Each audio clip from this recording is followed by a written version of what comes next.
years or decades, thousands and maybe tens of thousands of vulnerable young girls were systematically raped by organised gangs of men, predominantly of Pakistani heritage. Many cases were covered up. Police often did not investigate. Local councils covered things up. The Crown Prosecution Service frequently failed victims. And those raising concerns were frequently accused of racism. A word on the Prime Minister's comments this morning. It is not far right to stand up for victims of mass rape. And smearing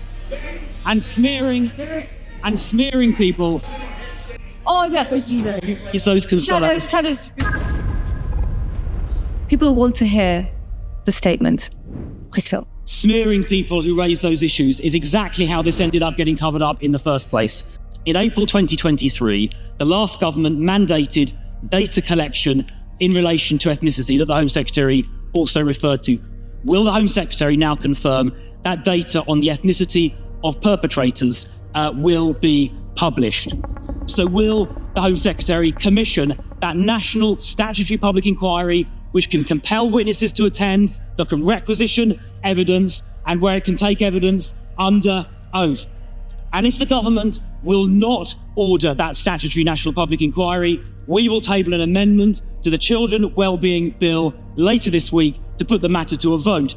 And I hope members across the House will vote for that full statutory public inquiry so we can get to the truth.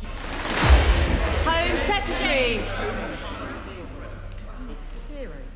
Would just say to the Shadow Home Secretary, this is an issue in which, when I was the Shadow Home Secretary, when I was the chair of the Home Affairs Select Committee, I worked with government ministers on, and in which there has been cross-party consensus on the need to tackle these very serious and vile crimes. These are the most appalling crimes against children. The brutal rape, repeated multiple rapes of children, particularly young girls, but also young boys. But the truth is there just has not been enough action to tackle these vile crimes. There hasn't been enough change to policies, to the way in which services operate at local level. And that is a deep failing, that those changes have not taken place.